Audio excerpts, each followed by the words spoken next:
Hello, Fightful faithful. We're here to mourn the loss of NXT. This is the NXT Fightful post show. I'm your now co-host, Alex Pawlowski, and with me, I was going to say as always, but as for the first time, is Kate Hensler. Kate, how are you on this very somber evening? I'm sad. I got these flowers in mourning for NXT. I had no optimism going into this, and they delivered on that lack of optimism for the most part. So I can't say that my expectations weren't met. Mm-hmm. It's just sad that that's what my expectations were, and I'm now in a period of mourning. So right. Here we are. For those of you in the chat who are unaware, NXT is still alive, but it will be dead soon. So this is like one of those things where, I don't know if you ever had like a friend of the family who has like, I don't know, stage 4 terminal pancreatic cancer, but they're still alive. They just only have a few weeks to live. So they get together all the friends and family to have a celebration of life. It's supposed to be uplifting, where everybody gets to tell the person while they're still alive what they meant to them and share in all the good memories. But there's a weird feeling around the whole thing because everybody kind of knows that we're just having a funeral for somebody who's technically still alive, but will be dead soon. And that's what this is.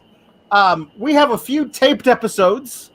My theory is this. They are taping all these episodes yesterday, today, I believe tomorrow. They have 3 taped episodes coming. This is the first. There's another one. There's another. Then there's the third. And I think when we come back for our first live episode, that's when all the changes will be implemented. They're giving themselves like 3 weeks to change the lighting and maybe the seating and put up a new stage or whatever. Bring back, the game show paraphernalia. All that stuff, and then the next live episode, which I believe is September 14th. That's when we're going to get. That's when we're going to get the flatline. That's where we're going to get the crash cart. A wedding and a funeral in the same day on September. Yeah, well, you always want to double book the church. That's very smart. Very smart. You have 3 weeks that you have to last. You shop right roses. 3 weeks. Roses. The state of them should be very good. 3 weeks from now. It should be very reflective. Like they'll wane as the product is waning. Yeah, it's perfect. Like we can't really book out because we know all these imminent changes are coming. So what's the point? Because they're very intelligent flowers in my estimation. Yeah. So. First things first, before we get into the nitty-gritty of this show and wherever the hell this is going to go, this ridiculous thing that we're doing, I will say, please drop a like, subscribe, tap the bell for notifications, please, for the love of God. It's the least you could do. The most you could do, I suppose, is to pay us some money. Which you could do via subscribing to Fightful Select, which you will find other Sour Graps episodes talking in a much more harsh tone about Raw and SmackDown, as well as all of Son Rossep's scoops. He had a bit of a scoop today about when we might or might not see Mr. Adam Cole Bebe on the main roster, or maybe on another show. I don't know, but you got to subscribe to Fightful Select to get it. The other thing you could do to give us money, because I'm nothing if not a shill, is you could send a super chat, and then we'll read it on the air. And the first one is from Lisa Lockhart, who says, showing love and support for Alex and the Sands of Time, and for his special guest, my girl Kate. Great episode of NXT. Love you guys and all the work that you both do. Thank you so much, Lisa. Thank you very much. Lisa. Ricardo El Idolo del Distracción says a couple of bucks for this dream team. We are the dream team, Kate. We are. And the Nerd Guru says, "Oh my God, you guys rule! A dream team. Rest in peace, NXT." 2 people say this is the dream team. That's it. That's official now. We got to get like shirts made up.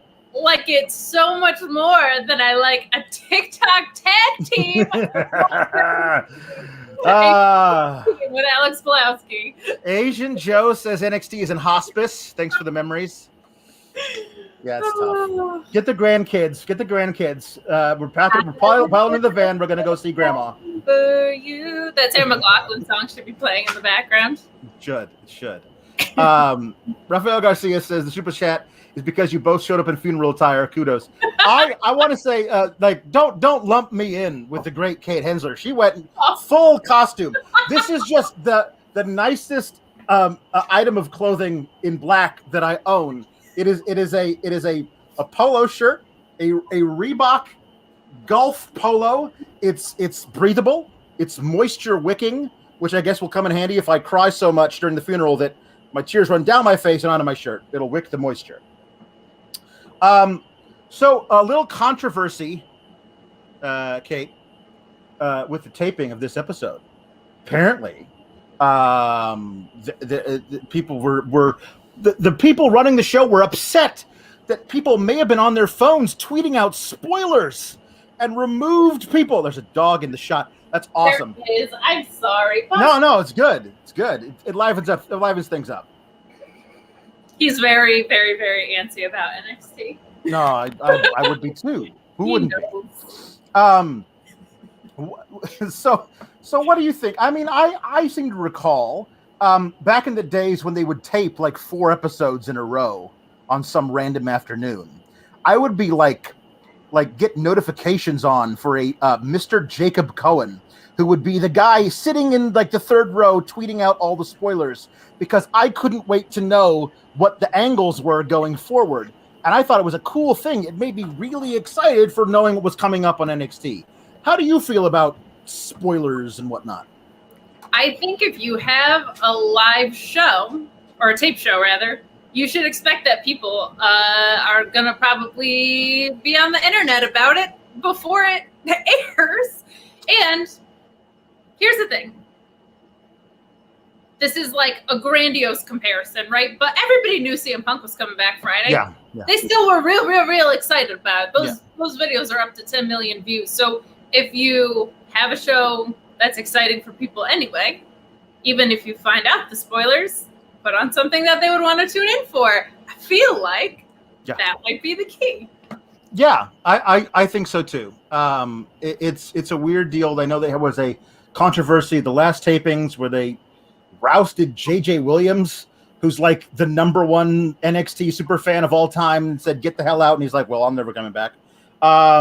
This is not the best practice to make people think that you're pro fans. I mean, we know that you're not because you're a WWE product, but you can at least like keep up the facade, I think. Well, and just what I don't understand how they didn't maybe see this one coming. Like you have. I mean, you could have your audience. You could have your audience sign NDAs. Could have your audience sign NDAs. You could steal their cell phones. You could do a lot of things. But like the fact that they were somehow surprised by this is what it's hard for me to wrap my head around. Like, come on, man. There's people at an event.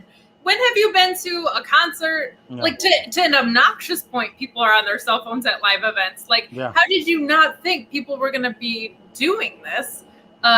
Is kind of beyond me. So I feel like this is entirely in their court of you should have maybe seen this one coming like miles away. Yeah. And on top of that, like just put on a show that's exciting then because this is going to happen. Because even without fans, that place is a leaky faucet. We find stuff out all the time. So that's true. I don't know. You don't get to be surprised when it's that obvious of a thing. Right. Exactly. We're going to get right into what happened on the episode of NXT in a sec. But first, more super chats. Chris Raines says, 2 of my favorite people together. Oh, that's so sweet. Thank you, Chris. Dream team. Joe Toscano says, how about a team name of Calix or Calix? Calix? Yes. I'm in. Sure. Yeah. It's either that or 8, which is kind of weird. It can be that unless someone spends more money on a super chat to rename us. How about that? Yes. There you go. It's that placeholder. Yeah. Rafael Garcia says that I should have broke out the tuxedo shirt. Well, I don't know. You wear a tux to a funeral? Because I wore one to my prom and to my wedding, and that's it. But we're gonna have a funeral wedding combo in a few weeks. September 14th, the episode. I will be wearing the Tuck shirt. There it is. There you go. Young Drizzy MSC says, personally think NXT changing using the new guys and girls like tonight is not a bad thing. Using the younger women and men isn't such a bad thing. Well, it all depends. Currently, they've got a crop of people who have been training for a while. A lot of them came from elsewhere, have a lot of experience, but come back at me in like a year, and let's see who the young guys and girls are in like a year or 18 months. At the people who got basically, hey, you used to play college athletics. Would you like to be a wrestler? Well, I've never been a wrestler before in my life. Doesn't matter. Can you follow directions and be a thing that we tell you how to be? I'm not necessarily. I like cookie cutters when I'm making cookies, but not so much when I'm watching wrestling. There you go. I don't need to see a cover band of a cover band of a cover band, right? Like, you get so punished for having pride and giving a crap about your character and what you're doing and the way you tell a story there, because it's not like this mold. So I'm entirely with you on that, and I am pessimistic, to say the least. Yeah, we'll see. I don't anticipate the next few episodes to be. I don't expect them to be A, anything special, or B, anything terrible. Just straight, run-of-the-mill, basics, bog standard NXT. So medium. It's going to be so medium. Do you think this taped stuff, if it's going to be taped moving forward, do you think they're trying to get out of their TV contract so they can just get back on the network? Good God, I have no idea. I mean, I do believe it's only taped for these few weeks, and then we'll see. If they start putting out people who are greener than goose shit, and they're like, oh crap, these people can't be in front of a live audience. We're gonna have to retape all these matches and stuff. Then they might wind up having to do tape stuff. But I feel like the plan is probably let's keep doing it live while we can, and see where it goes from there. The new guru says the Alex and Kate versus SRS and Denise in a 3 stages of hell mixed tag match, please. But listen, only if it's intergender. I'm not. No. Because SRS is going to tag out, so Denise gets to come in, and then I have to get out of the ring. No. You don't get to hide behind Denise, Sean. Here's the thing: you and I, Calix, we're already being called a dream team. Yeah. Sean and Denise can't even get on the same page. He's muting her. They're fighting all the time. This is like a cakewalk for you and I. Can they even coexist? Can they coexist? I don't think they can coexist. That's my belief. I don't even know they can coexist. Okay. So let's actually start with what happened 13 minutes and 45 seconds into the episode. So if you didn't watch TakeOver, it was a really good show. That's what I will say. It's a really good show. It is proof positive that the talent will always win out.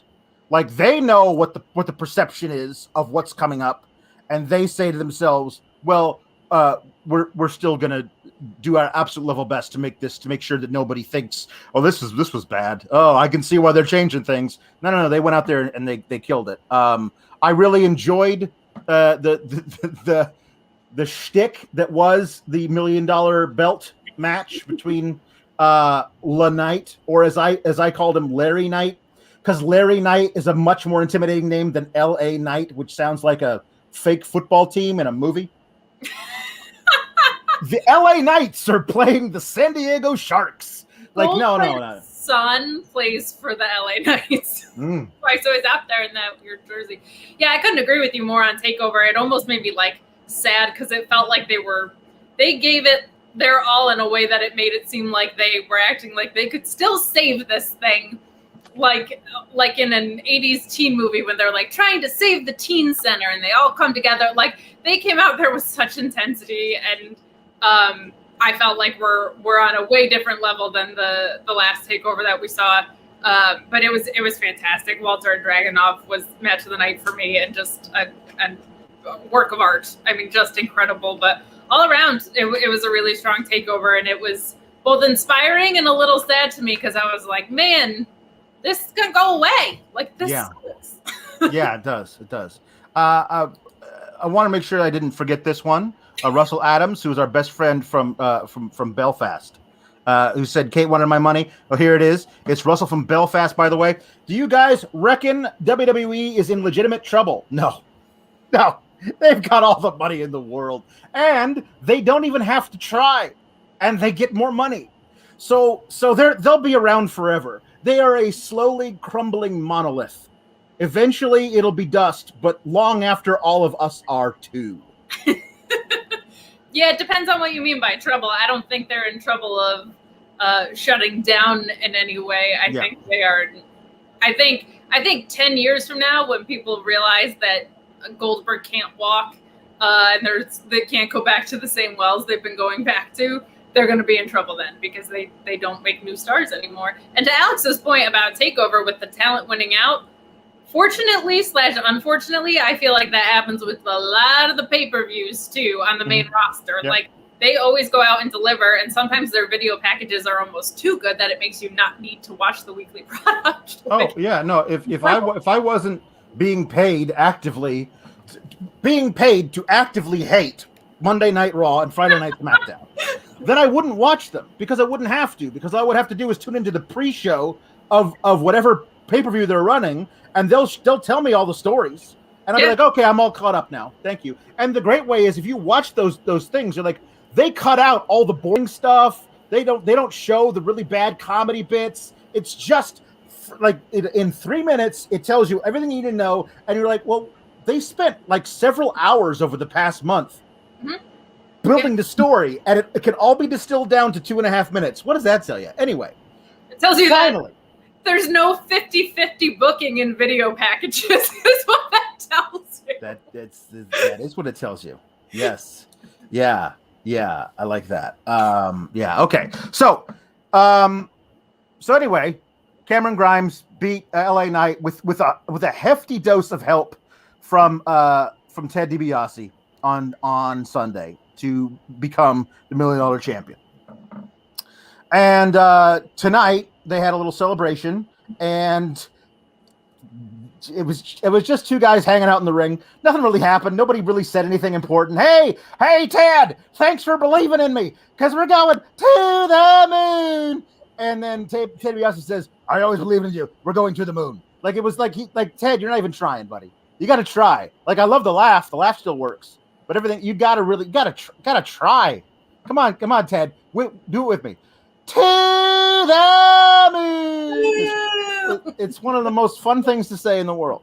So anyway, they just like, hey, we won. Great. And that's the end of the segment. Nothing really happens. They chant to the moon to him. Grimes is super over. They shoot $100 bills with Grimes's face on it into the crowd. And that's it. I mean, yeah, let's go party, they say. We're going to get to this part later. We'll just do it now. You see him come out of the CWC. I guess they were partying for 32 minutes backstage, just throwing them back while they were watching an episode of Friends, I guess. And then, because that's apparently how long they were back there. And they're like, wow, that was a lot of fun. And Ted DiBiase is like, yes, now I have to return to my home planet. Like, it was a weird thing of like, Ted DiBiase was here to do this angle. Now he's gone forever, which, okay. And Cameron says, you know what, Ted? I think you should have this belt back, because though I am the $1 Million Champion, the belt is a prop that we were never actually really going to use as a mid-card title. So here, you can have it back. And he starts to walk away, and you see Ted like rummage around by his feet in the limo and come up with a different belt. It's quite obviously a different belt, but okay. And then Cameron Grimes is like, "Oh, thank you, you're giving me this belt. Thank you, Ted. Wait a minute, this feels a little light." And then he turns it over and says, "Replica." And he's like, "Oh, what you doing, Ted?" And then Ted laughs and drives away in his limo. And what I loved was like, because if you go back far enough, the beginning of this feud was Grimes getting DiBiase get one over on Grimes over and over again and going, "Oh, DiBiase!" And now he goes, "Huh, that darn Ted DiBiase." And it was just like a really wholesome moment. And now I can't wait to see what Cameron Grimes does next. I hope it's something good. I do too. It's kind of fun to have like a very lovable guy who's, I don't want to say an idiot. He's kind of an idiot, like very naive. He's an idiot. I'll say, like, you're very, very naive. Like people are just gonna always keep pulling one over on that Cameron Grimes, but it really works for me in this context, and I like that. That's kind of like a note that DiBiase went out on the night, especially because nothing did happen in that opening segment, and I was kind of waiting for like a thing to happen.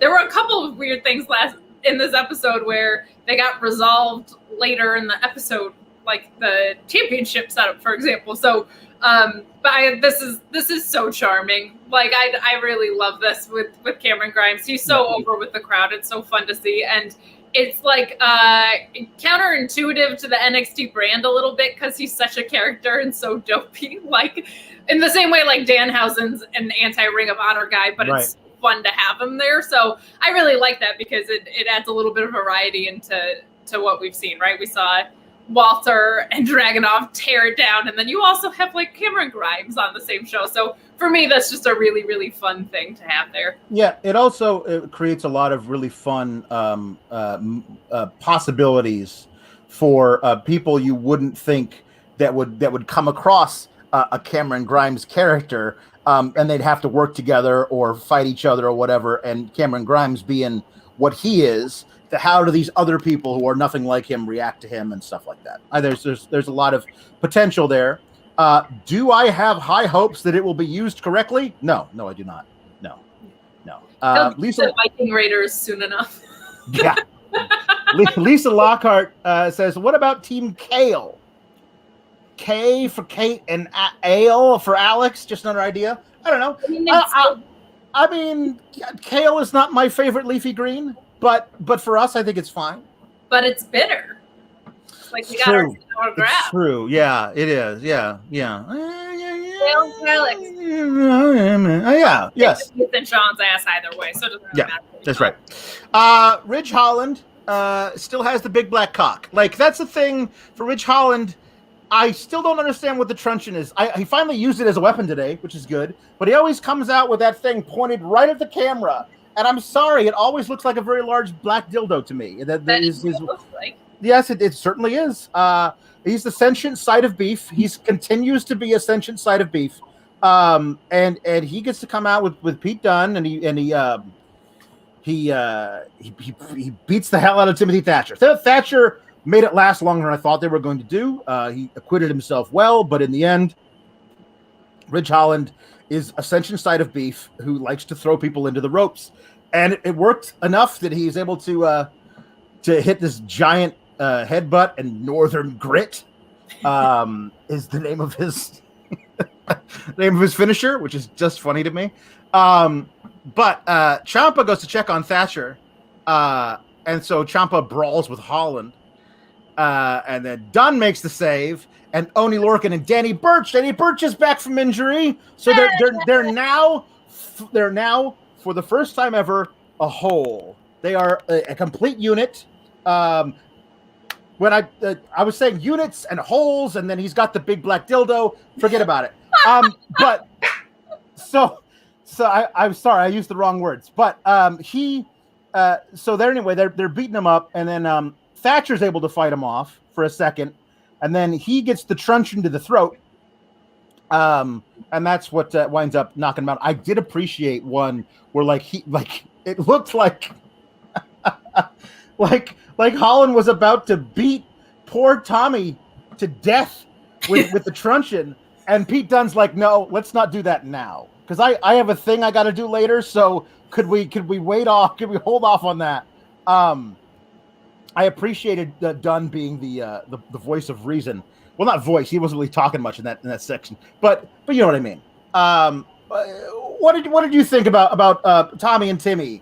I love them as an act, and this is the beginning to me of where we're going to wind up in a much worse sense. Like right now, it's okay. Ridge Holland has been groomed for a while to be, a major player in NXT, but I don't want to see him going over my boys Tommy and Timmy. These guys are like, they're old pros. They know what the hell they're doing. I don't need to see him lying down for Ridge. I mean, I understand why they're doing it, but like in the future, you're going to see guys a lot greener than Ridge going over guys the caliber of Tommy and Timmy as long as they're still under contract. And this is the beginning, I think, of that trajectory. What do you think? I couldn't agree with you more. And didn't they say that Timothy Thatcher is now indefinitely injured? Yes, he's indefinitely injured. Yep.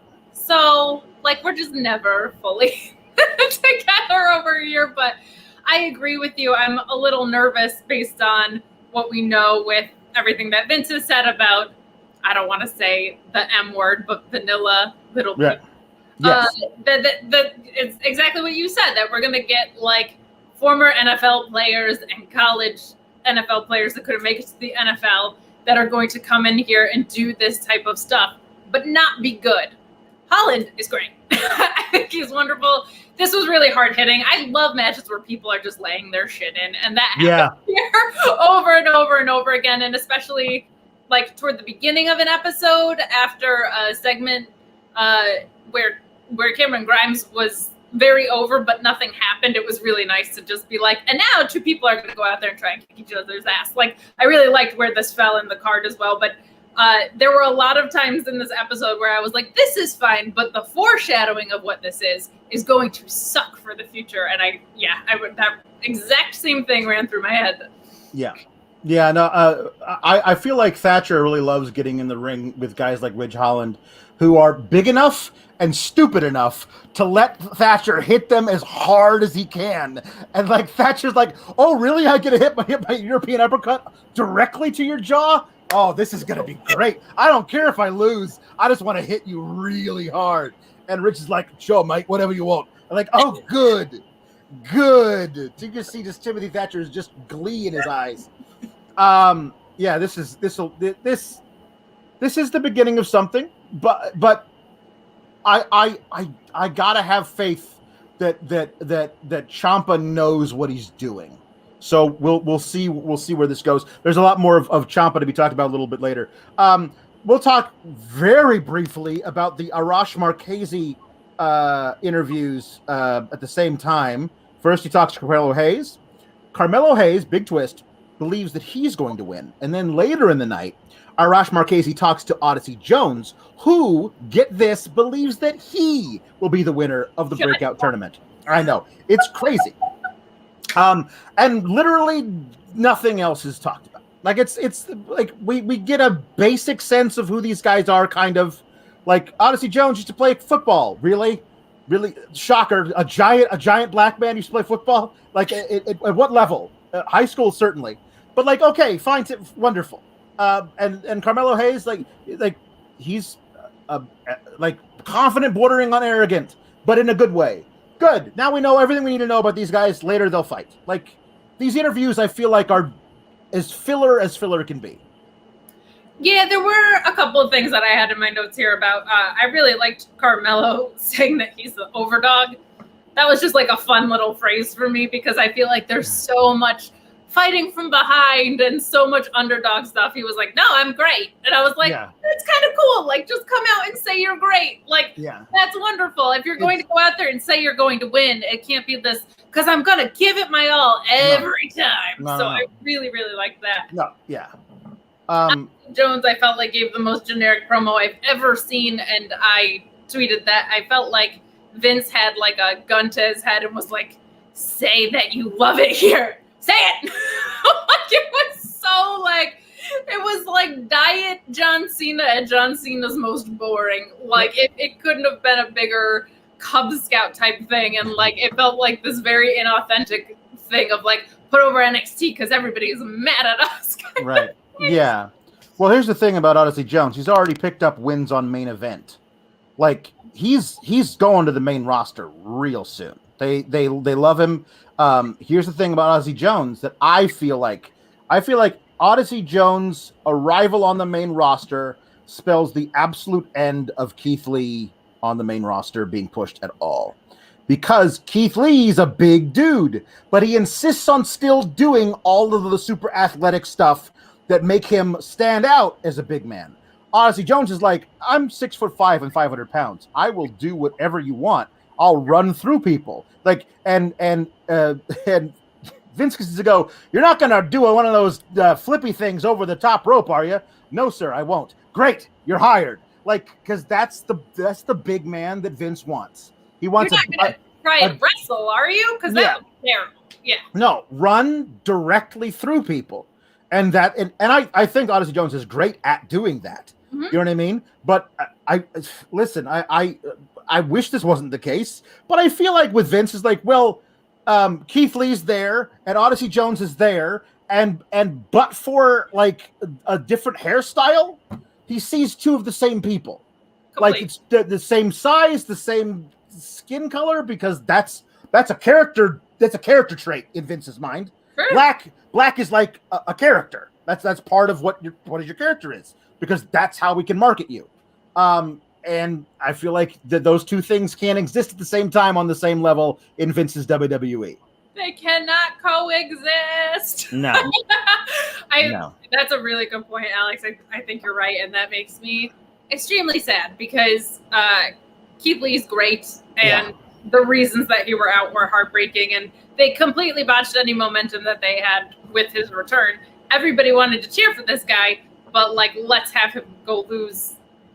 To put Goldberg over and then to Karrion Kross for some reason, like, and then he beat Karrion Kross, and we haven't seen him since. So why? Right? Yes. Nerd Guru sent the super chat. He says, "Just want to say that an AEW crowd saying Adam Cole, baby, would quite literally light my veins on fire. Cannot wait for that. Hopefully." Sean says he's still 60-40 on AEW. Going to Adam Cole. What do you think? I think the fact that we haven't heard anything about him staying and that he was not on NXT tonight is an indicator that he's probably gone.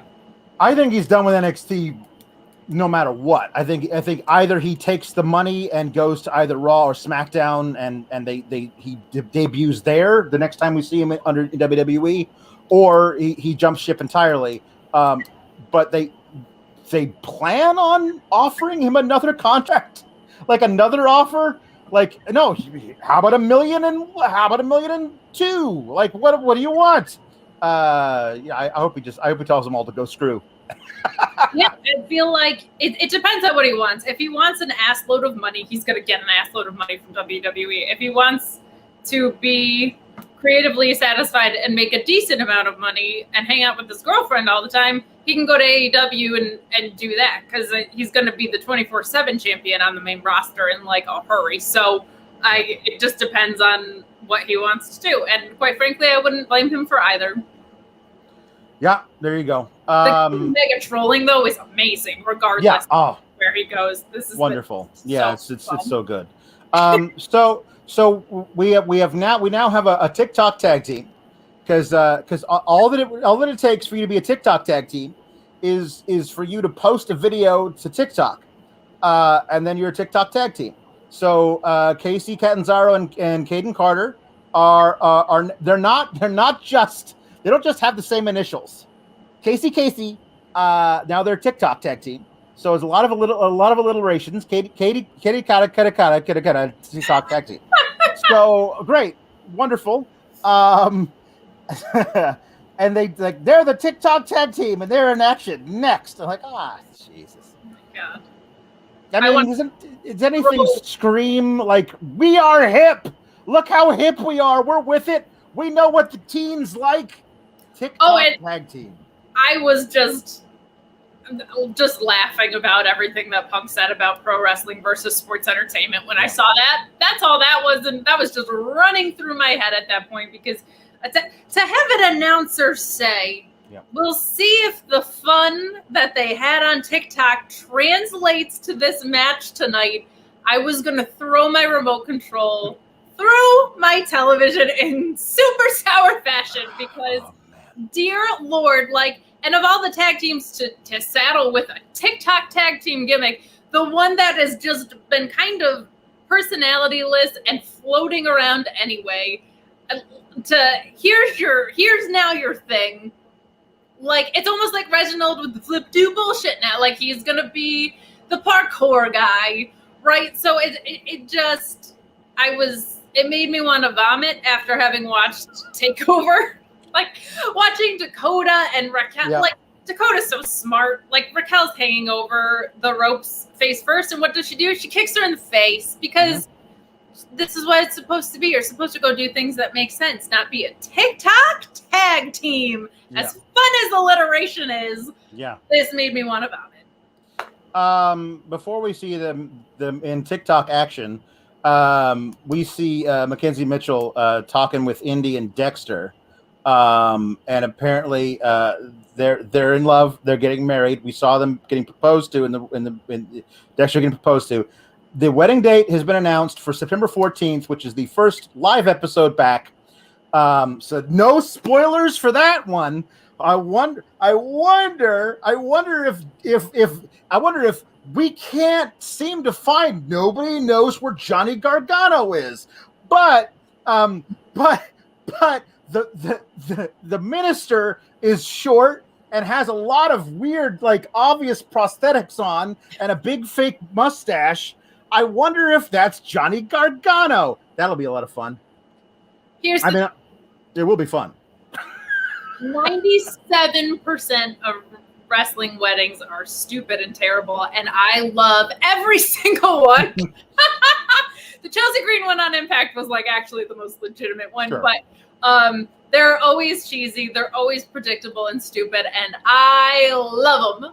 Bring it on. And this has just been, I feel like Indy didn't have a ton as far as, like, who she was as a character, and Dexter Lumis I felt like was really drowning. And so you want to throw the silly stuff in there? Sure. Now, am I worried that NXT will eventually get overwrought by all of the silliness if the segment succeeds? Of course I am. But in a vacuum, I will take this wrestling wedding, and I will attend, and so will you, and you'll be in your tuxedo shirt on September 14th. I will.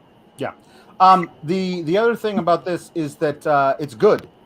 The silly comedy between all of the way and now Dexter Lumis has always been good. It's been funny. It's the timing has been great. I'm totally into all of it. So, like, if you're gonna do goofy, I'm fine with it being goofy as long as it's good goofy. Yeah. Bad goofy is bad. Good goofy is great. Let's do more good goofy. Look at Grimes, like, perfect example. And I also love the dimension that we've gotten to see with Gargano on this, because he's usually like, but Sirius has a heart attack, this rebel heart, and now he's like, hey, can you cancel this wedding? Because this is stupid. Like, I really, really, really liked this from Gargano. Yeah. So now we get our tic-tac-toe, TikTok tag team in action. Oh, this is so bad. Yeah. They called them that, so now I am legally responsible. I must call them that myself, or then I'm gonna get hate mail from NXT. So TikTok tag team of Casey Catanzaro and Caden Carter versus Gigi Dolan and JC Jane. Gigi Dolan and JC Jane come down to what is, like, I feel like now we've learned a lot about Marilyn Manson in the intervening years, so screw that guy. But I feel like he's got a legal case, because that is directly a ripoff of his cover of Sweet Dreams. Like, that is note for note.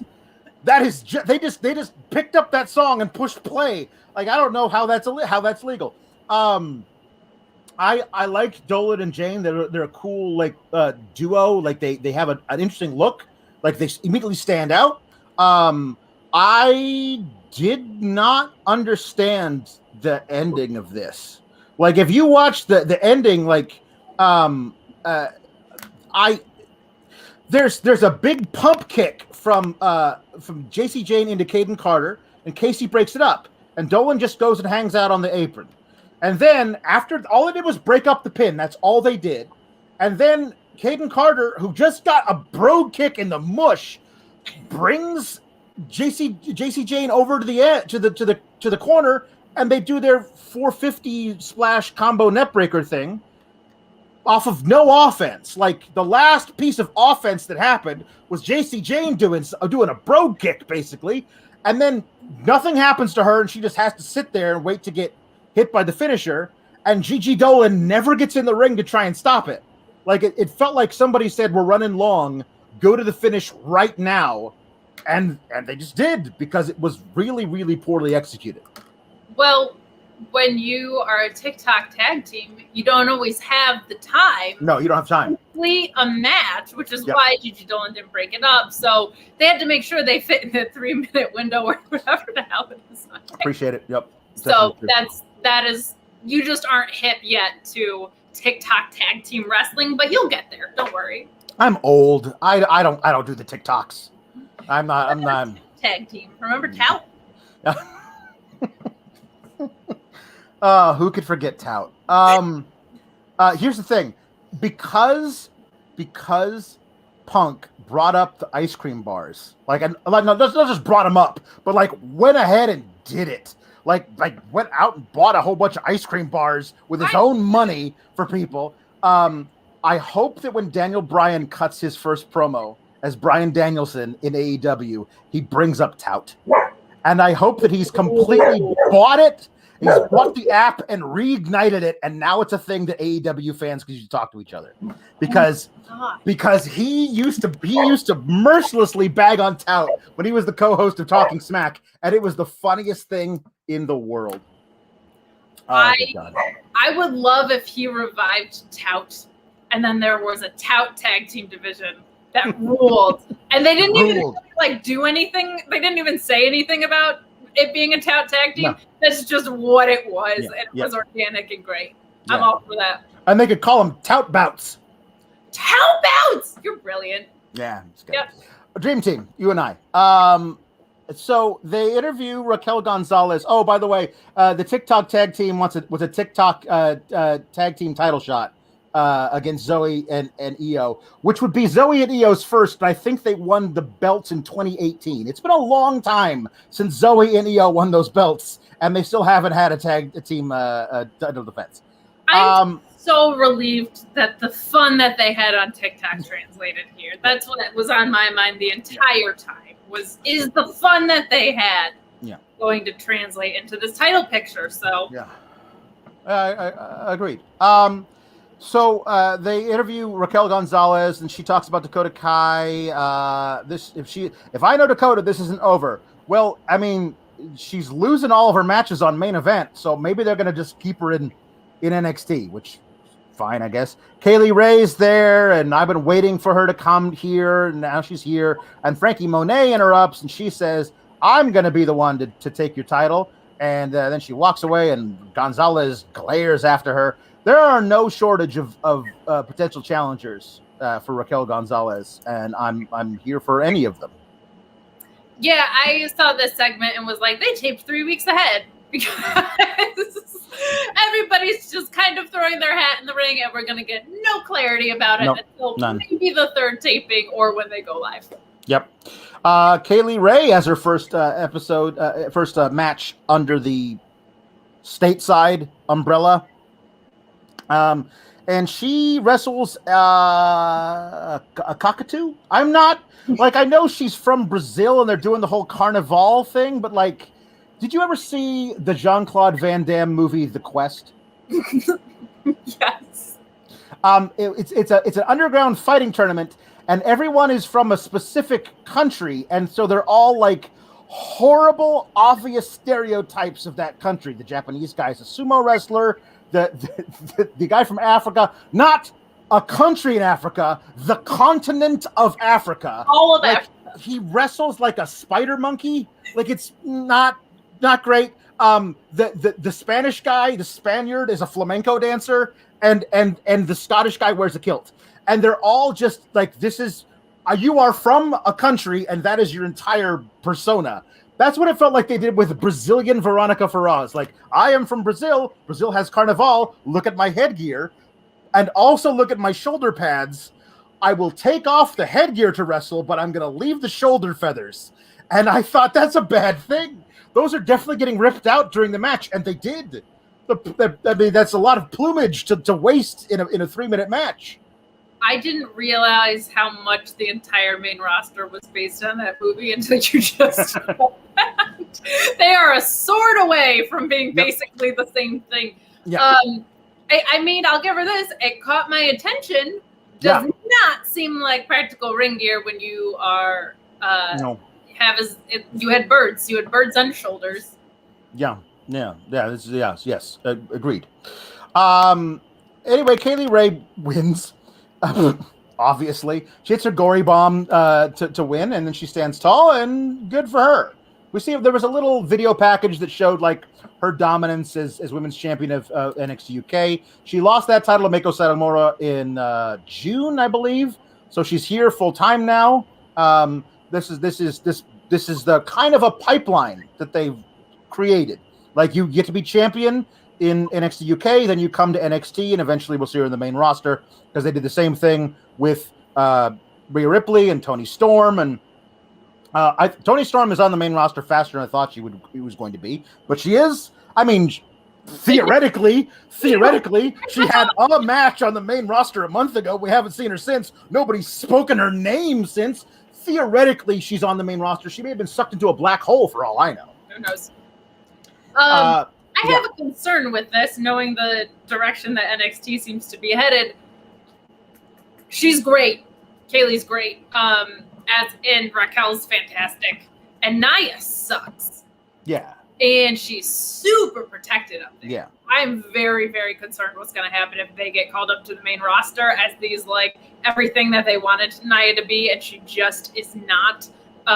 But she's The Rock's cousin, so she's hella protected. So I'm very concerned about what that means about where they're going to fit in up there. And since the handoff is usually terrible, I think my concerns are justified. Yes. You certainly have a track record to go to base it off of. I think KayLee Ray is statement by me. Yeah. KayLee Ray is I mean, I don't know how to properly describe her in a way that, like, the context makes sense, but, like, because Shayna Baszler is more of a I would guess, like, a technical brawler, and KayLee Ray just batters you into submission. So, like, she's Timothy Thatcher in female form. And I don't know how Vince looks at that. Like, I don't know what Vince thinks that is. Like, it's not. I don't know if he could do anything with that. I think her ceiling in NXT, in the main roster, might be like a henchwoman of somebody. Like, she's like somebody that a smaller, less intimidating, like the goddess version of Alexa Bliss would hire KayLee Ray to beat up people for her. Like, I feel like that's what they would use her for. She'd eat a lot of pinfalls, and then and like an enforcer type. That makes sense. Yeah, but, like, I don't think she has a high enough ceiling in their mind, because she's great. Mandy Rose walks up to Gigi Dolan and JC Jane backstage, and she says, follow me, and never look back. If you want to, you want to feel like that again. And then Dolan and Jane are like, I don't know, should we? Yeah, I guess we should. And they follow Mandy Rose. And I was like, I thought you were already following her. Like, that was the whole, like, you cut promos with, like, roses. And, like, a few weeks ago, you were talking to her backstage. I thought you were already following her. But I did appreciate that because Walter wasn't on the show this week, that Mandy Rose took the monitor. And so she gets to walk up to them and say, come with me if you want to live. So that was nice. That was good. I appreciate that because I want to be able to do that. I was hoping they would have either him or Ilya Dragunov on the show, so I could do my impression of Walter's inner monologue at the end of the show, at the end of that match they had with Ilya Dragunov, which is like, "Ow! Stop hitting me! What are you doing? Get off of my back! Ow! It's very hard to breathe. Stop! You're squeezing my neck so hard. Okay, I tap out. I am tapping out. Oh, I don't want to be champion anymore. Please stop. Please, you're a very small man, but stop crushing my windpipe, please." Anyway. I love the length of that submission hold. It was actually much faster, but his brain works much slower than the rest of his body, I think. That makes sense. Yeah. Samoa Joe comes out. He's great. Samoa Joe he's fucking awesome.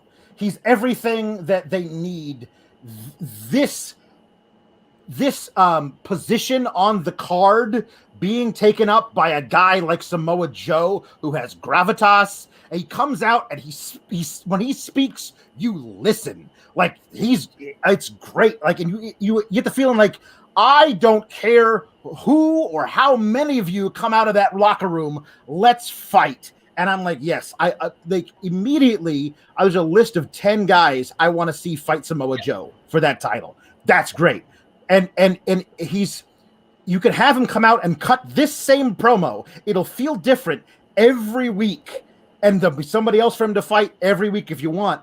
The guy they had before, now he's doing a BDSM gimmick on the main roster, but he was not. He didn't feel like that. Like he was like, "Hey, I'm here, and if I talk sometime, maybe I will, or maybe I won't. Here's my hourglass. My wife is a sorceress." Like there was nothing special. Didn't feel special about this. Samoa Joe feels special, man. Karrion Kross felt like Power Ranger porn. I said, like, what? Samoa Joe is just like one of the best to ever do it, and I love a character that. I don't care if it's a face that comes out of the locker room or a heel that comes out of the locker room. Like some of the most effective characters.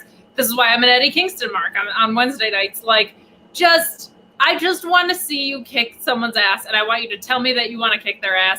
And they just have this magical way. Owens is great at this. Sami Zayn is great at this, of making it feel fresh every single time, but essentially delivering the same message. And this version of Samoa Joe should absolutely be doing this to everybody on this roster. He should chew through them however you want to book it, like whatever. But like, I don't need like a super, you're a bad guy and you're a good guy about this.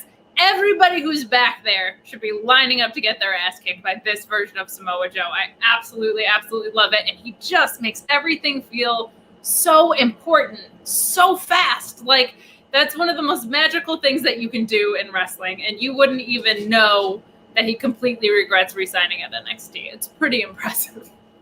Yeah. So you say, does anyone wants a piece come out? And Peter Dunne is the first. Pete Dunne, he comes out, and he's like, Samoa Joe, you know who I am. I don't care who you are, but let's fight. And I'm like, yeah, let's do that. And then LA Knight comes out, and he's like, it's LA Knight's game. Is it? Is it, Larry? Because you just lost a match on Sunday. I don't feel like you lost your $1 million title, dude, and you lost it so hard that the guy you lost it to gave it back to Ted DiBiase. Like, that title doesn't exist anymore. That's how hard you lost it. And you think you get a title shot versus Samoa Joe? I don't know. And then Kyle O'Reilly comes out, and what I did love was he's like, Samoa Joe, I love you, Peter Dunne, hello. Also La Knight, we've never been introduced. And listen, Cool Kyle is an acquired taste, but I have acquired it. I love Cool Kyle. I love the ridiculous thing that he is. I like he's like, you couldn't win anything. Maybe even a Steve Austin vest knockoff competition. And then Samoa Joe, I believe, is an improv line goes, sick burn. And he goes, thank you, Joe. It was a sick burn, wasn't it? And I thought that was a really cool interplay. And I'm totally into, like, just, and I love Kyle O'Reilly still selling the beating he took from Adam Cole. That was great. And then Ridge Holland just shows up and attacks Kyle O'Reilly out of nowhere.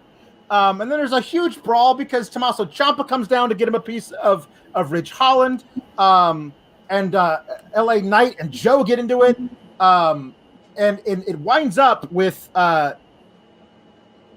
Knight on the floor, and then Dunn and Holland on the ramp, with Joe looking at them, and Tommaso Ciampa in the ring looking over at Goldie, looking over at the title he never lost. And man, that's the one I want. I want Tommaso Ciampa versus Samoa Joe. That crossover didn't happen in the right way.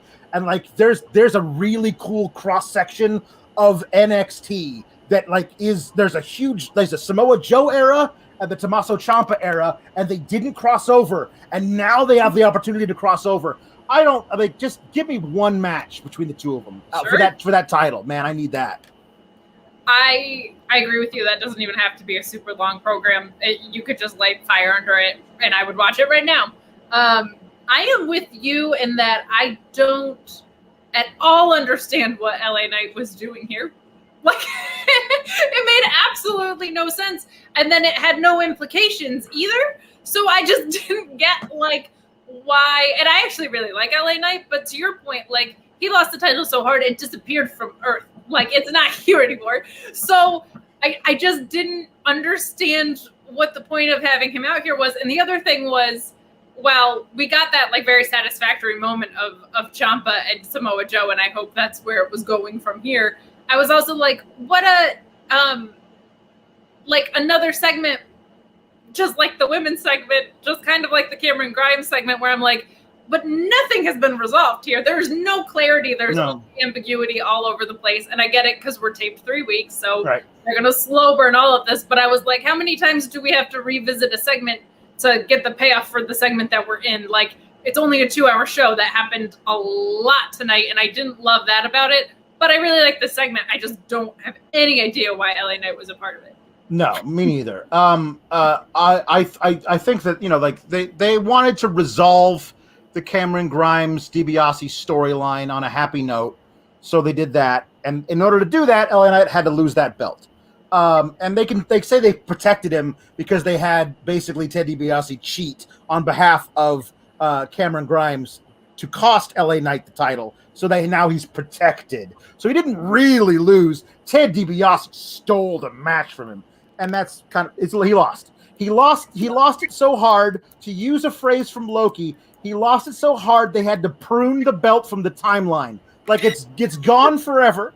So that's it. It's gone. So, but you're looking at all these people who were involved, and I'm like, yes, you get one after another. Let's get Samoa Joe as many title matches as possible. Don't wait for the next takeover. Just one a month. Let's one a month. Get them out. If you want to put a funny name on all the shows, like September to Dismember or something, like do that, and then do Halloween Havoc again. Just keep doing it. Like Gobbledygooker Day. Like, do whatever you're going to do in November, all of them. Like, get them out of the way. I know they're going to do War Games eventually. Speaking of which... we'll get that in December after Christmas. It'll be great. Yeah, speaking of which, the Nerd Guru says, this is strange with this 4-man group now. I guess a replacement of the UE.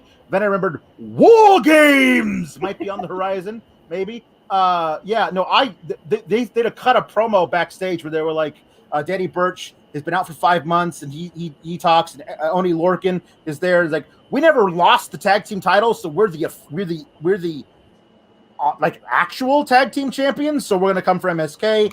Ridge Holland cuts a promo on Tommaso Ciampa. Pete Dunne says, "I'm coming for you, Samoa Joe." They get to all stand there in a line, looking like they're about to drop the most fire album of 2021, and they get to, you know, like, okay, cool. So I'm cool with these guys. I like their vibe. You need a 4-man heel group. I feel like we've established that is kind of necessary to run NXT the right way. So I'm fine with these guys taking the mold.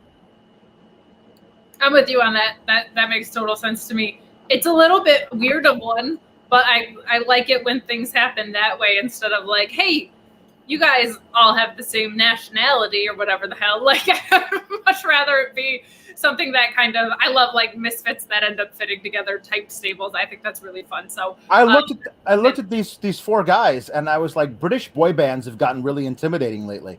And I forgot Oni Lorcan isn't British. He's just honorarily British. Like he's from Boston or whatever, but he's basically British in my eyes. Like he might as well be. Evan Wright said that Thatcher got a flaccid truncheon to the throat.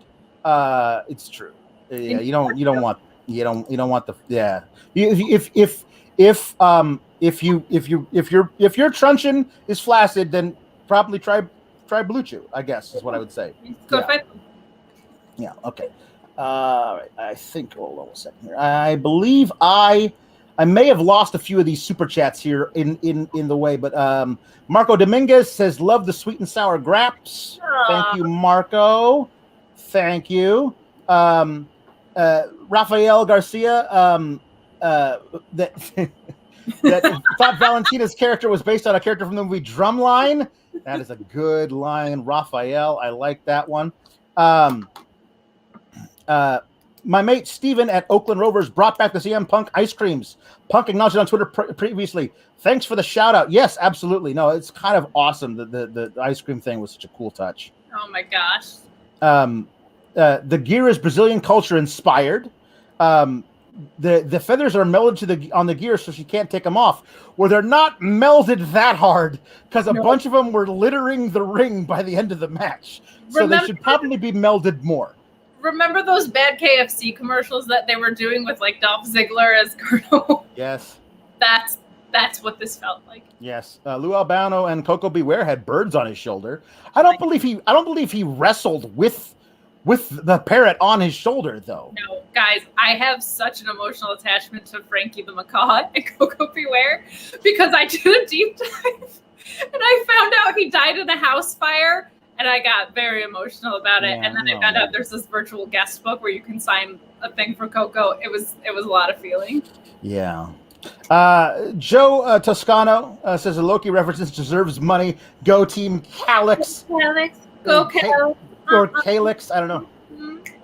I'm going to save this one for later. I think I may have lost a Valab your super chat, so send it with me with some asterisks on it, and I will answer it for you. Okay, so here we go. Finals of the Breakout tournament. This is really good. Odyssey sells a lot better than Omos. There's some big guys on the main roster that are not. That are not as good as sellers as Odyssey Jones, which is nice. And I love all the different varying ways Carmelo found to attack him and get him down on one knee, all that kind of stuff. I really appreciate how he works against bigger dudes, which could help him in the future NXT. He's not a small guy. Like as far as like cruiserweights go, he's a bigger cruiserweight. But I don't think that's big enough for the people that are running the things now. Yeah, I mean, so I will say with this match, too, I thought the match was great. I thought the right guy won. I wasn't surprised because I do think Odyssey Jones is going to move up to the main roster sooner rather than later. But sorry to break the news. I think they both probably have contracts. But I really like Carmelo. I think he is somebody that, based on what I've seen so far, I feel like can thrive in a couple of different places right now in WWE, which is really saying something because it's such an ever-changing landscape, and it feels like Vince is the horse in the hospital. I've said it before, like this. Yep.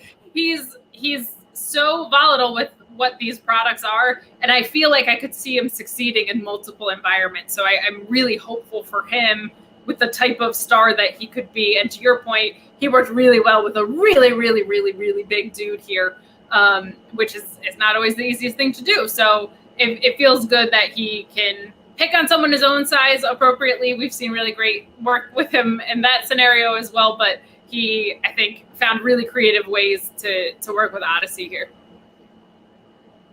Yeah, I agree. I think that Odyssey's he did a couple of really cool big man spots. I'm always a fan of. Oh, you want to do a springboard off the ropes at me? I'm just gonna go and knock you out of the air. I always love those. And I really enjoyed the psychology of the finish of Odyssey being able to get out of the way of the second axe kick off the top rope, then hitting a splash, a very quick splash, and lazily making the cover, which allowed Carmelo to be able to hook the arm and roll him over into the crucifix pin.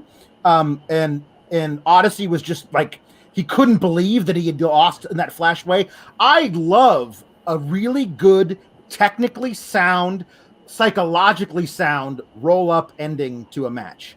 I hate distraction roll-ups. I hate schoolboys. The main event ended with a damn schoolboy. I hate that, but I love it when it's done right, when it makes sense.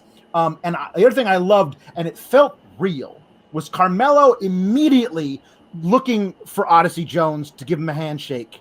And it felt like it was like, no, I gotta shake this dude's hand, because that was amazing. And Odyssey kind of like seeing it over his shoulder, not waiting around for it because it's part of what we were told to do, but like seeing that Carmelo wanted to shake his hand, and that was a cool moment. I'd love to see these dudes. I mean, if Odyssey doesn't get called up, which I think he will, I'd love to see them form a tag team, because that'd be really cool to see, like a Lightning and Thunder with these two guys. That'd be a lot of fun. Yeah, and I saw some stuff about that floating around on Twitter. I think even our Denise Salcedo, who's asked I'm going to kick in our mixed tag match, but had said it would be cool to see that as a story of taking his title shot and using it for the tag team division. I understand that idea. I don't know why, if you're Carmelo, you choose anybody but Samoa Joe, because there's no existing context for anything. There's nothing. Yeah. He's like an arrogant or cocky-ish guy. He doesn't feel arrogant, but he seems very confident. Right. And why wouldn't you go after the big Puma? Like that makes the most sense to me. So I think there's a story to be told. If the current tag team champions were heels and like were rousting Carmelo Hayes and like beating him down 2-on-1 or whatever, didn't like him because of whatever. One of them lost to him in a singles match or something, and so they decided to make his life a living hell. And they said, you know what? I'm going to use this to cash in on you guys, and I have a partner. Like, you could do that, but with MSK as the tag champs, it doesn't make any sense. Yeah, that's really fit. And to your point before about the handshake moment, I really love that too, because this was a tournament, and this was the finals of that tournament, and there wasn't like a ton of venom between the two, as you pointed out, with these incredibly insightful interviews, that the bulk of it was like, I'm going to win, and the other guy was like, I'm going to win. So I think like the story here was like a handshake thing. Like there wasn't venom here, so that moment did feel pretty organic, which is refreshing to see in pro wrestling on WWE television. Yes. Billy Carvat says that he's such a McAfee mark. Weirdly, it was the Cole and McAfee feud that got me back into wrestling. That was a really fun feud. That those four, Ridge and Pete and Oni and Danny, will forever be in my boy band stable. Fantastic. Zach Barber asked if I'm going to take you to the Raw review. Maybe some other, not tonight. Some other night. We'll figure out a time to do it, but not tonight. It's just there's too much stuff. And then Valab said that if WWE isn't going to let Adam Cole stream, then he's not staying. And I feel like if they want him bad enough, they'll give him an exception to the rule. But we'll see if he's holding tight to that. I feel like that's something that he's not willing to budge on, which I respect a lot. Then good for him. Yeah, and it's a matter of, to me too, like, do they want him that bad, or do they just not want him to go to AEW that bad because they know what he can be and they know what the environment looks like over there? So I'm pointing at that because that's a correct thing that you just said. Thank you. Yeah. So the Nerd Guru says that he would love to hear your thoughts on the Booker T comments about CM Punk. Oh man, it's 11:20 already. We don't have that much time, the Nerd Guru. they're a load of crap. I mean, like, it's just so stupid. First of all, the idea that he brought up ice cream bars, like, nobody in the history of mankind has been like, I'm so mad you gave me free ice cream. Like, famously, nobody is mad about, you could be lactose intolerant and be like, but it's cool that everybody else gets to have free ice cream around me. Like, everybody loves ice cream. That's the dumbest thing I've ever heard. And this just feels very bootlickery to me, right? I mean, there's like 10 million views on both of those CM Punk videos combined. Clearly, people didn't mind it. And my favorite part about the whole CM Punk return was, to me, this didn't feel like I've got a chip on my shoulder that much at all, truly. He said the thing about not being able to get well in the place that made him sick, which didn't feel like a dig. It just felt like he was like, hey, the last time you saw me in a wrestling ring, I was broken on every level. And if I returned to pro wrestling to the one alternative that we had, I was going to do that again. It was going to be very bad. So he didn't come back to that. And then he just used literally their own language the rest of the time.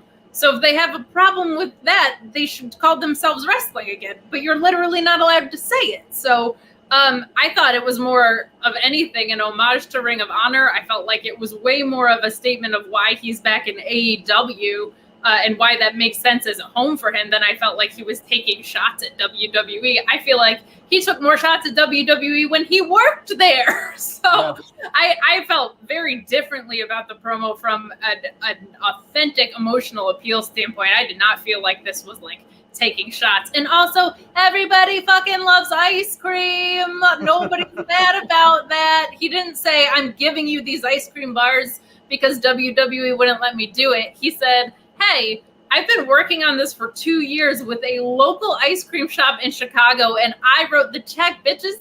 Like, that's what that was. And he had even said in the media scrum, too, that, like, when I think it was John Lester left Chicago, that he opened a bar tab and bought everybody drinks, and he just thought that was cool, that it was his Andy Kaufman moment of the milk and cookies. So I think it's a load of crap, but I think he also works for this place and got asked about it. But he's had a hell of a few takes in a row that have just been ridiculous.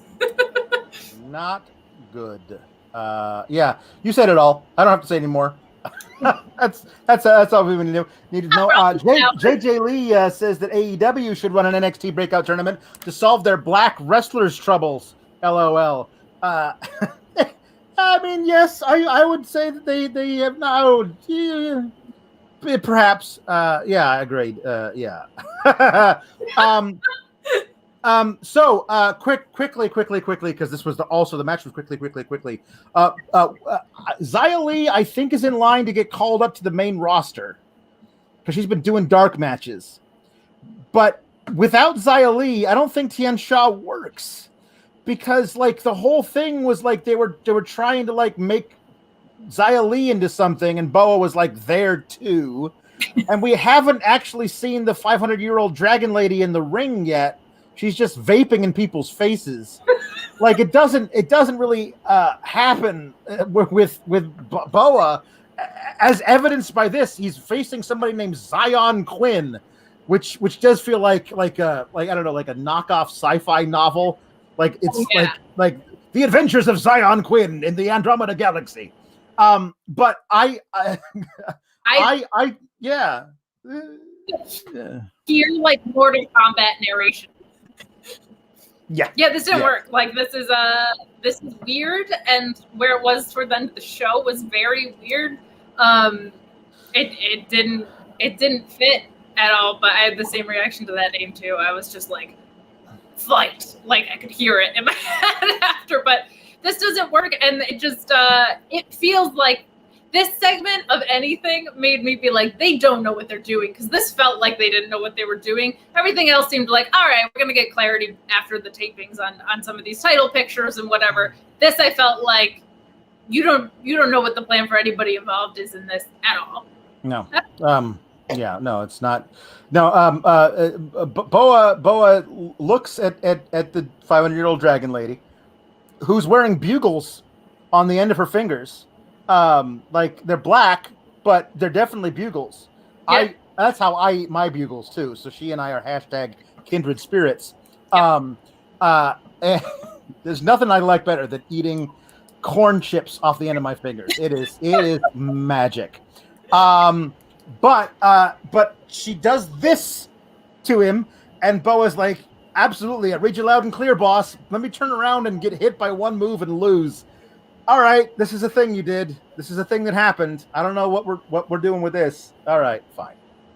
I did appreciate Zion Quinn getting out of the ring, about to walk up the ramp, but 500-year-old Dragon Lady is standing there, and he just nopes over the barricade and runs the other way. I thought that was a good touch. I did appreciate that. The Adventures of Zion Quinn and his escape from the 500-year-old Dragon Lady. It is a Goosebumps Choose Your Own Adventure if I've ever heard one. Yes, yeah. Johnny Gargano is in Regal's office. He says that he's always convinced him. He always thought, you know what? I think of you as part of the family. You're going to have to call off this wedding. And Regal's like, no, it'll be wonderful television. Jonathan, you must understand. We need ratings. They're going to can my ass. We need ratings, Jonathan. And then LA Knight yells about how, hey, I tried to attack Samoa Joe from behind, but then he kicked my ass. You can't let him do that. And then they all shout at each other. Regal says, get the hell out of the out of my office. And then he calls them buffoons. But I really thought I had to go back and check. I thought he'd called them baboons, because it's a wonderful, because we say baboon, but the British say baboon. And I was like, please tell me he called them baboons. No, man. It was buffoons with an F. And they made a match next week for Johnny Gargano versus LA Knight versus Larry Knight. Okay, whatever. Diamond Mine is trying to find new recruits because the guy they had was fired for no reason. Fired? Just fired, by the people they work for. They're working with Julius and Brutus Creed, who used to be the Casper brothers. But now they're Julius and Brutus Creed. Okay. Killing it with names, man. God, this is so good. And Bivens says that he will issue another open challenge next week because apparently Kushida is still out of the picture, I guess. Poor Diamond Mine. You could tell they had a lot invested in it, and then they just decided, well, nope, we're not doing any of that anymore. And it's like, Malcolm Bivens cannot find an act to manage that they will allow to get over. It's just unfortunate. And he's great. Malcolm Bivens is great. He's so good. This was weird because I just thought they were going to go away with Diamond Mine or something. It's weird because you were like, hey, that guy was shoot fired. That is all I could think about during the segment. I don't know. This is the second time they've done a pretty intense creative rollout for something. The recharging thing and then getting called up to the main roster was there were so many vignettes for Dakota and or not Dakota, I'm sorry. Who were the charging up vignettes? Tegan, sorry. Thank you, goodness. And then she just got called up right after they brought her back. And then Diamond Mine had this huge tease, and then that got completely stuck in the water. And now somebody got fired from it for no reason. So it just feels very odd, and it feels like they can't, they're handcuffed. They just can't do anything with them right now because A, the picture isn't complete, and B, it was there's nobody for them to feud off of because so many people have been released, and there's just there's no stories there right now. So I hope they get it straightened out. I hope Malcolm Bivens gets to do what he does and have a payoff because he's so great. I love him, but he just hasn't found an act that stays hired or that he gets to actually move the needle with, because they just keep moving him around and breaking up stories. So I hope. Yeah, me too. Main event was a six-man tag. Now, when they had the awesome parking lot brawl, whenever the hell that was, a couple weeks ago, I was like, okay, I need me a 6-man tornado tag parking lot brawl. Instead, we got a 6-man tag where everybody tags in and out. It is the worst version of the thing I wanted. I wanted them to fight all at once in a parking lot, and instead, I'll tag you in, I'll tag you in. I don't like it. Like, let's just have tornado tags. Oh, these 6 guys should only ever fight in tornado tags. Yeah. But it was a lot of fun. I think Ashanti the Adonis is really fun to watch. I love the character of him. I've said it before that he's the guy in the group who he's gonna fly off the handle and maybe get somebody killed. And I really like that. And this is all well and good. It's a bog standard 6-man tag match where everyone tags in and out. The action is fine, but there are no titles on the line, and then the ending happens. So if you have anything to say about the beginning or middle of this match, I'll let you go. But I'll just comment on what you said about, like, if you're going to have something in a parking lot, you shouldn't have standard rules. It kind of defeats the point of having it in a parking lot. Though we have seen over the past year that the NXT parking lot and also the Daily's Place parking lot are 2 of the most dangerous places you could possibly be. Yep. But it takes all the mystique out of the setting if you're not going to do it as a tornado tag, because kind of who cares otherwise. This was fine. This was tough because the match was really great, I felt like, but when you have no stakes, that just feels to me like the waving flag for NXT, because everything on NXT, the best part about it was how important everything felt. Every single title match felt important. All of the non-title stuff felt important because it seemed like it had a very clear direction and somebody was going to move into a title at some point after those matches. So when you don't have stakes, this also reeks of we have taped television. Like when AEW Dynamite, they weren't taped, but when they were doing those Friday shows, nothing happened. Like, so it reeks of that as well. But it also just kind of broke my heart because I was like, they never do matches that don't matter. Everything in NXT mattered. And this didn't really matter, though. It was a fun match, had some really great spots, and I'm with you. And both of these teams were awesome, and Legado's gear looked really great. So that was very fun. Yeah, the ending happens when B-Fab shoves Santos into the ring post on the outside, and appears behind B-Fab is Elektra Lopez, and I think we saw her like lose a match at some point to somebody, and that was it. Like we haven't seen her in a long time, and she's standing there, and B-Fab is she's great. I just love her so much. She's like, "Excuse me, who are you? I love this. This thing is just. I love that she does this." Excuse me, who are you? Why are you standing there? The thing with the hands, it kills me.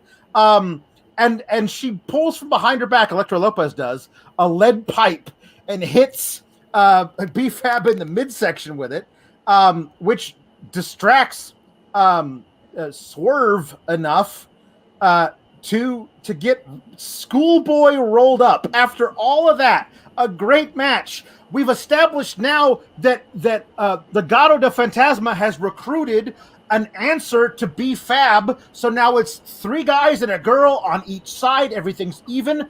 Really great. And yet, the end of the match, after all that great in-ring action and a story development, is a Schoolboy roll-up. Like, that is just the most... What a letdown.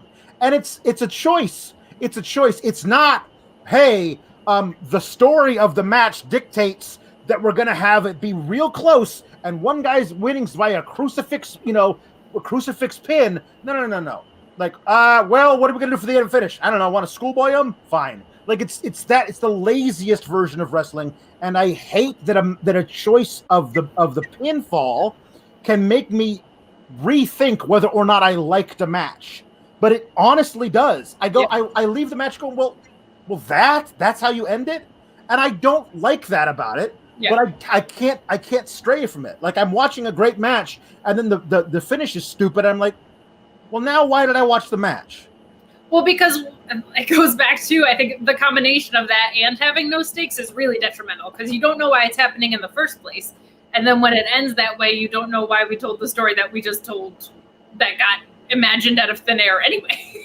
So it's like your book ended with it not mattering, which is such a bummer. And to your point about doing it tornado style, that would have made the distraction like a little bit more viable, and it would have made the spot, I feel like, with BFAB even better if there was just chaos erupting elsewhere. I still would have hated the booking of a schoolboy, but like if you were having tornado rules, it's like this thing's happening over here and there's all this chaos going on. And then BFAB's distraction doesn't make everything else look kind of as stupid, like as hard to buy into, because like a ref should be able to turn their head, right? So if there was pandemonium everywhere, I feel like that would have read a lot better if it was a tornado. But I agree with you. Schoolboys, not only on the match and the show, coupled with that, like being something that had no stakes to begin with. It's just like the beginning and the end showed me that all the awesome things that happened in between just didn't actually matter. So, but the match itself was great. But I'm with you. It can really, really zap what you think of the match in a hurry when you have a nonsensical ending. Yeah, well, I mean, if the worst thing we get from here on out is great matches with nonsensical endings, we're in good shape, because I feel like we're going to get a lot worse than that. But that's the end of the first episode of the new era of NXT, the funeral and the hospice era of NXT. We're all on life support. Kate, tell them your stuff and where they can find you and what you do and all this kind of stuff, so we can get the hell out of here before an hour and a half into this first podcast together. You can find me at Kate on Deck IC. I also do the Mark Order podcast after AEW Dynamite every Wednesday night, and on Fridays you can catch me doing the AEW SmackDown and Rampage post show. That'll be with Jeremy this week and his last show. And then me and Sean moving forward. And I got to interview Mickie James yesterday, which was like just the coolest thing in the world for a women's wrestling fan. So feel free to check that out. I sat in with the Shining Wizards podcast at Wizards Podcast on that. And she tweeted back at me and I exploded. Like I just melted, which I already just did on Friday when Punk came back. So very like emotional week for Kate. But that's all of the places that you can find me this week. There you go. And you can find me on the Twitter at Alex Sour Graps. Right after this, it's at some point soon, I'm going to start what will be a short episode of the Sour Graps thing, talking about Raw, because if they don't care to make a good show, then I don't care to talk about it for a long time. So yeah, yes. And then I'm sure that the one where I talk about SmackDown is going to have a lot more to say, because of what happened with the SmackDown things was so much more interesting than what happened with the Raw things. Interesting in good and bad ways from the slam of the summer. So thank you, everybody, for tuning in and watching this first Dream Team episode of the post NXT thing. I think it went pretty well. What do you think, Kate? I had an absolute blast. I think it went well too. Good. Yeah, we're gonna stay by bedside of NXT. We'll stay here. We're gonna read to them. We'll hold their hand. You know, we want to be there for them in this time of need. We know it's the end, but it's gonna be hard for everybody. But we're gonna be in this together, and it's a celebration of life. Don't cry because it's over. Smile because it happened. Everything sucks.